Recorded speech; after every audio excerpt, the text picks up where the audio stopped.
So we got 3 true disturbing police horror stories. I hope we got some video though, because I know we about to get some good like POV stories, but I want like POV camera. And I'm not tripping too much because in Mr. Nightmare stories, people don't kaput. So I be good. Alright, but look, if you want to check out the original video, link will be in the description below. Right by that like button, click it while you're on your way. But let's go.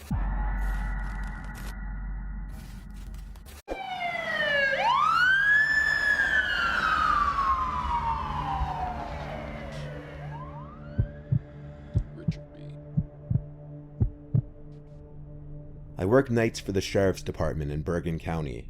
I've been on the force for 2 years. I haven't seen too much craziness, aside from late-night drug arrests, a few robbery calls, and a few assault calls. Northeastern Bergen County is pretty low crime after all, so those are usually the worst calls I deal with. There was this one night that I received a disturbance call to investigate a scream that came from a house nearby. Usually a call like this would mean a domestic dispute, or even just something as harmless as people drinking and being too loud.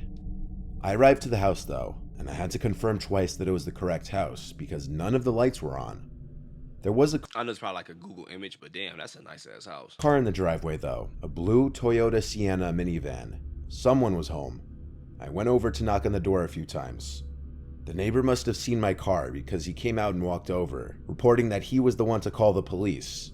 He told me he heard a blood-curdling scream from the house, and that the woman who lives there lives alone but occasionally had her boyfriend over, making it slightly more concerning. I tried the doorknob now, which was locked. I then made my way around the house, trying all the windows, which were all locked.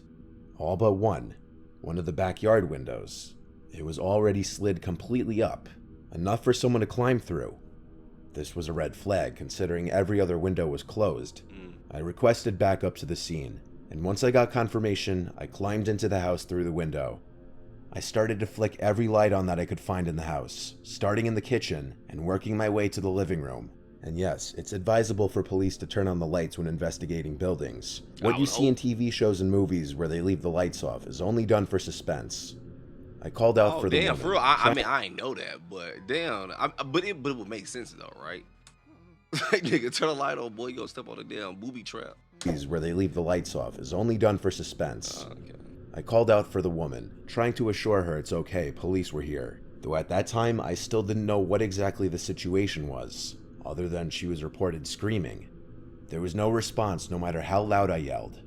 The first floor was clear, so there was only the upstairs left to check. I wanted to wait for backup to arrive, because I was nervous what I'd find up there. But I'd also not forgive myself if I waited and wasted precious time that I could have used to save this woman from a possible medical emergency. Before going up the stairs... Man, that is crazy though when you take that title.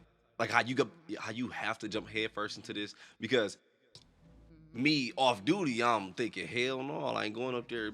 Where y'all niggas at? But I mean, it makes sense though as a cop. Like, bro, you do gotta go look because, like you said, she could be on her last breaths, and like your scary ass sitting down there waiting could be the reason. Like, it could be the difference between life and you know what. The word I want to take is YouTube, but shit, I can't do it, dog. There. But I'd also not forgive myself if I waited and wasted precious time that I could have used to save this woman from a possible medical emergency. Before going up the stairs, I unlocked the front door for when backup would arrive. I then walked up the carpeted stairs quietly, and as I got halfway up the stairs, I peered over the ledge onto the second floor. There were 4 doors up there. I flicked on the light switch in the hallway and called out one more time. I heard a creak-type sound come from behind one of the doors, so she had to be in there. I opened the door, and it was a bedroom. The light was off, but the light from the hall was plenty to see a woman laying in bed under the covers. I saw the back of her head. I walked over to her to make sure she was okay, but as I was close, I noticed dark stains that soaked the other side of the covers. The side of her I couldn't see from the door. I yanked the covers off the woman and realized it was blood, and she'd been stabbed multiple times, but she was still breathing. Is this Mr. Nightmare? I grabbed my walkie and reported a stabbing, requesting immediate backup and an ambulance. The creak I heard moments before suddenly made no sense if this woman was in bed like this. Given she was unconscious, someone placed her in the bed most likely. I did a 360 in place, looking around the room. There was a closet. It was instinctively the first place I'd think to look. I had my gun drawn and had my hand on the doorknob for 5 seconds, gathering the courage to yank the door open. When I finally did, there was no one inside. I turned around again to look at the bed, at the bleeding woman. Then I thought, the bed. I got on my knees to be level with the bottom of the bed. I yanked the bed wrap covering the bottom of the bed up, and I was then eye to eye with a man wearing a face mask covering the lower half of his face. I was ready. I shrieked and yelled, "Show me your hands." He slowly raised his hands above his head as much as he could. I got up and told him to get out from under the bed slowly and made sure he wasn't holding the knife. I had him stand in the corner with his hands up until my backup came. I wasn't about to try and handcuff him in there alone when he could have any weapon on his person. I told backup to meet me upstairs, and when they entered the house, I'd I have called shot up dog to in the them. leg at least. I know you can't do that. I know. That's why I'm not going to be a cop. Cause I gotta make sure you can't do that. It's stupid. Like, hold up, bro, turn around. I'm gonna pop your ass in the kneecap. Then I'm gonna put these cuffs on. What the fuck? This is why I would never be a cop, okay? I won't do it. I already know. Shit, I'm taking extra precautions, cuz. Turn around, my baby. This shit gonna be a little hot. Oh, sorry, dog. You already stabbed this lady up. I ain't about to sit here and have no pity, dog. Hell no. I'm about to arrest you. I don't trust you because you already stabbed dog. Stabbed her. She's not dead. So, shit. Turn around, nigga. Let's go. Stop playing with me, boy. Hold on real quick. I gotta go walk my rabbit. Hold up. I wasn't about to try and handcuff him in there alone when he could have any weapon on his person. I told backup to meet me upstairs, and when they entered the house, I called up to them. Only then did I place the man under arrest. An ambulance arrived not too long after, and the woman was rushed to the hospital, and she managed to survive being stabbed 6 times. Damn, see? The man who did it was in fact her boyfriend, which I didn't find too surprising, honestly.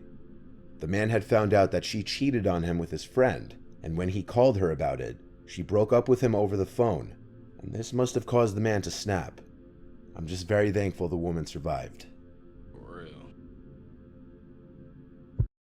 Don't pay full price on Apple when you can do this instead. Me What, punch? Survived.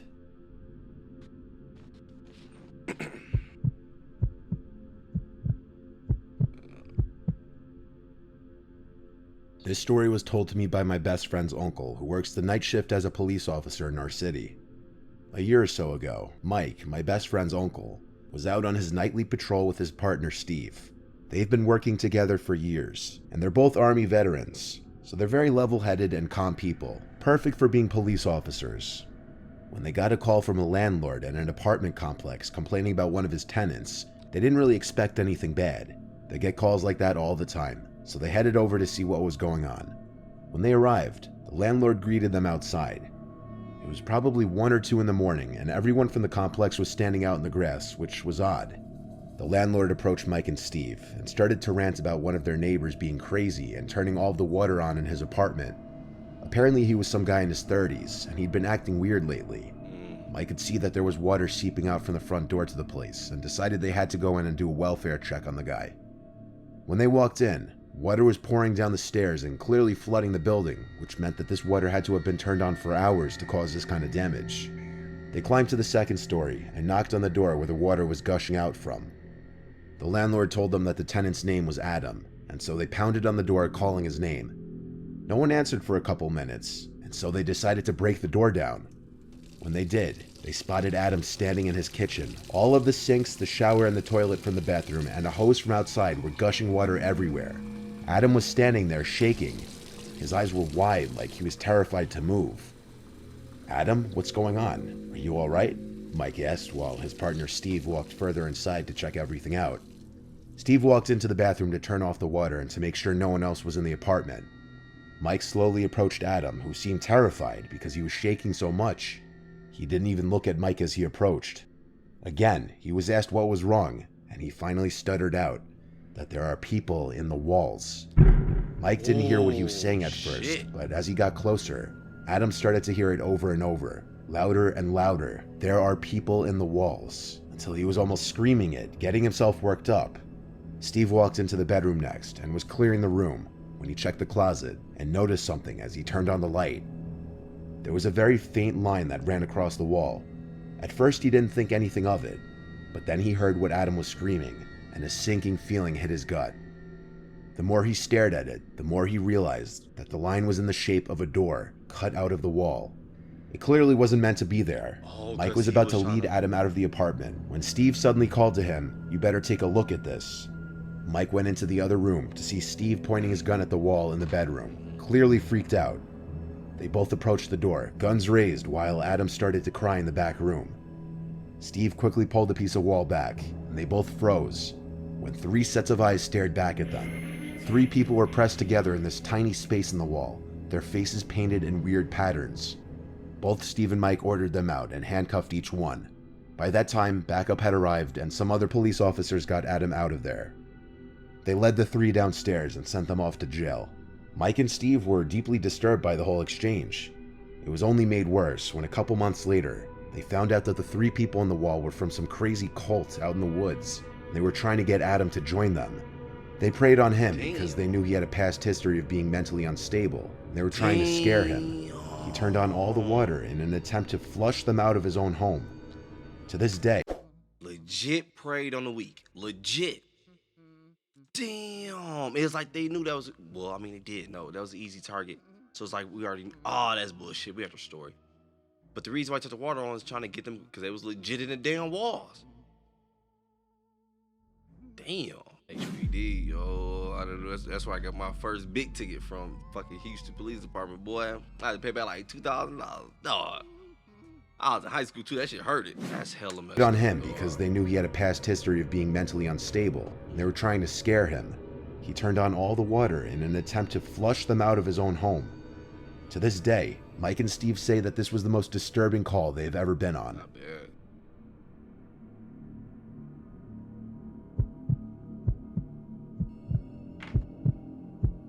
What they say, the Big Ev? Big Eve?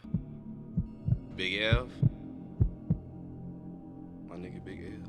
Sound like a rapper. This one time when I was working a 12-hour overnight shift, I went out on a call for a suspicious person walking house to house, knocking on doors, and saying things to people through their doors or to their doorbell cameras.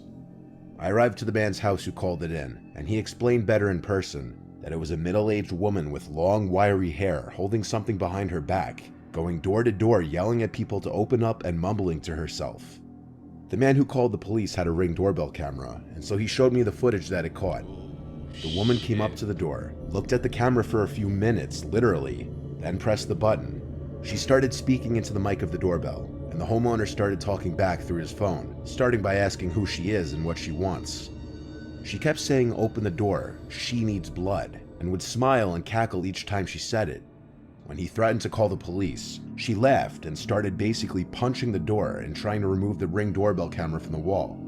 It wasn't possible to tell if the threat of calling the police is what eventually got her to leave. But when she did, the man saw that she went to the house next door. This was when he actually called 911. The footage was absolutely bone-chilling. It was like a scene from a scary movie, and it wasn't possible to tell what she was holding behind her back because of the creepy way she backed away from the door to the sidewalk, still facing the doorbell camera the entire time. There were 2 or 3 other units on this now, driving around the area trying to find the woman.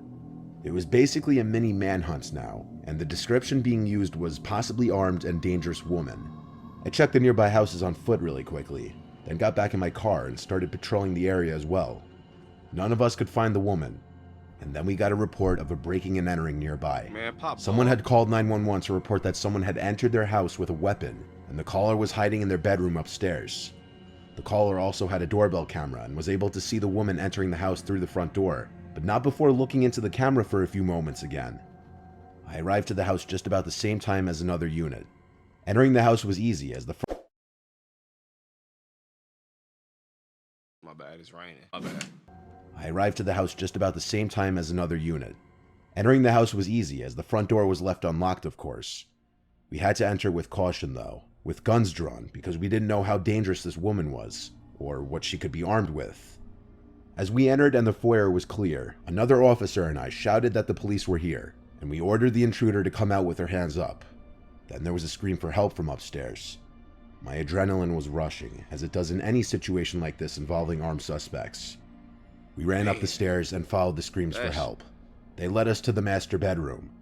The husband unlocked and opened the bedroom door as we got upstairs. the husband of the couple sitting and hiding in there. They hadn't left the bedroom since the woman had entered the house, and they said she had been clawing and banging at the door only a few minutes ago, and that they didn't hear her leave, let alone even go down the stairs. We had to check every other room in the upstairs for her, and in one of the corner bedrooms, in the pitch blackness, we heard a cackling sound.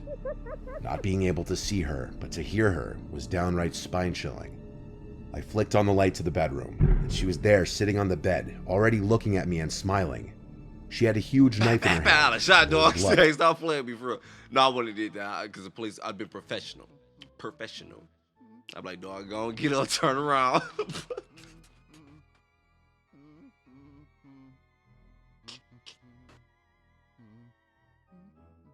I want to pop you in the kneecap, dog. I ain't gonna lie though, I am one of those. If you break into somebody's house and they shoot you, I'm not gonna care. I'm gonna let you know now. Yeah, I'm one of those. Shit's weird to me, especially with no weapon. You ain't got no damn business in there. You broke. And then just think about how that shit sounds. That shit just sounds hella unsafe, unsecure, because it actually is all that shit. But it's just like violated at that everything. Like all right, you're just gonna break somebody's shit. Then when I hate that. Then me on the news like, it was such a good person. It ain't hurt nobody. It was shit. They tried you that day. Dog got popped. Sorry. Right, spine-chilling. I flicked on the light to the bedroom, and she was there sitting on the bed, already looking at me and smiling. She had a huge knife in her hand, and there was blood soaking the bed sheets that she was sitting on. It was her blood. She had just cut one of her wrists. She started saying exactly what she was saying on the first guy's doorbell camera, that she needs blood. We didn't know who she meant, until noticing the little doll sitting between her legs. It was a little girl's doll, covered in the woman's blood. We yelled at her to drop the knife with our guns drawn on her. She just laughed and kept saying what she was saying. There was clearly something very wrong with her, and reasoning with her didn't seem like it would be possible, but we tried anyway. I asked her who is this she keeps referencing, and tried to talk nice to her, saying she doesn't have to hurt herself or anybody else, and that we're there to help her. But as she continued to stare at us, mainly at me, and laugh and keep muttering barely understandable sentences, I got increasingly nervous. I had my gun aimed at the giant knife in her hand, contemplating shooting it out of her hand, considering if that was a viable, safe option. But neither of us were expecting what happened next. The crazed woman sprang off the bed and made this growling sound as she was about to lunge at me and presumably attack me, as her knife was raised in the air. I reacted the only way I could in the moment, and I shot at her twice, both times hitting her in the arm, because even though I was still trying to have my sight aimed at... We was doing good all videos. The jump scare sounds was real low. That shit was loud. It's crazy to me because I noticed how he like explained it as if it was like, I'm sorry, I had nothing else to do. I had to do this. The way he's explaining it. But in all reality, it's like, man, pop this one. Like, hey, she jumped at me with that knife. I popped, dog. Shit. Stop playing with me, dog. The woman sprang off the bed and made this growling sound as she was about to lunge at me and presumably attack me, as her knife was raised in the air. I reacted the only way I could in the moment, and I shot at her twice, both times hitting her in the arm, as even though I was still trying to have my sight aimed on the knife, I wasn't expecting her to just jump up suddenly. She dropped the knife and started to scream and cry as she grabbed her arm. We took this moment to subdue her and place her in cuffs. We had to get her an ambulance immediately before she'd bleed out. From the hospital, she'd later be transported to a local jail, and she was later found not guilty on all charges by reason of insanity. She's currently a patient at a mental asylum in my city. Which honestly makes sense. The horror that every party involved in this incident had to go through was unimaginable. From all the people who were scared to open their doors to a crazed woman welding something unknown behind her back, to the couple that actually almost fell victim to her in their own house, to myself and the other officer that were on the scene before she was in custody. It was the scariest experience of my 10 years being a police officer. Yeah, that was a story though, for real. Damn, I ain't gonna lie, there was some crazy stories. I wanted some footage. I ain't gonna lie though, I am glad they didn't put her in a prison. You can probably hear my voice, I'm kind of getting sick and shit, but I'm glad they put her in a prison because yeah, you can hear her, it sounds like she don't need to be. She definitely don't need to be. But man, from the stories I be hearing about asylums and shit, like the mental homes, I don't know the correct name and ish. I just be watching movies and documentaries about them. But like, dog, the shit just be sounding so freaking crazy. And I got a partner who was actually in one. the stories he was telling me was just like, man, this shit. It's like, as he was telling me, I'm going on conspiracy mode. I'm like, man, how I know you even you? Like, well, how I know you ain't lying? How I know you ain't making all this up? But even though I do believe the stories he been telling me, but I just, because the stories you hear about them, all these places, not them, these places, it's always like hella mentally effed up. Or it's like, damn, man. It's like, it'll be sounding like, are you actually trying to say these people or what? What the fuck? I thought we was gonna get some footage. I ain't gonna lie to you, but man, cause I was like, I know that one would have been creepy as hell to see. Because the way I picture, I did, which is funny because I kind of did picture the way he was describing her. I did picture her to look like, what was her name? I'm a horror fan, but I always forget the Exorcist character name. Was it Regina? Reggie? Someone with an R, right? I forgot, my bad. I wasn't really big on Exorcist anyway, though. But either way it go, though, I was kind of getting that image. So when he showed that picture, that kind of looked like that anyway. I was like, okay, yeah, I was kind of picturing that a little bit anyway. I was like, yeah, I'm not sorry. They're breaking my home. Not trusting it. Not going. No matter what breaking my home, I ain't going for it. But either way it go, though, yo. If you enjoyed the video, though, go ahead and click that like button. I appreciate it. Go ahead and click that sub, turn that bell on, all that good stuff. Look, enjoy your day, morning, night, evening, whenever you're watching this. Almost, we got my outro. Hey, but I'm out.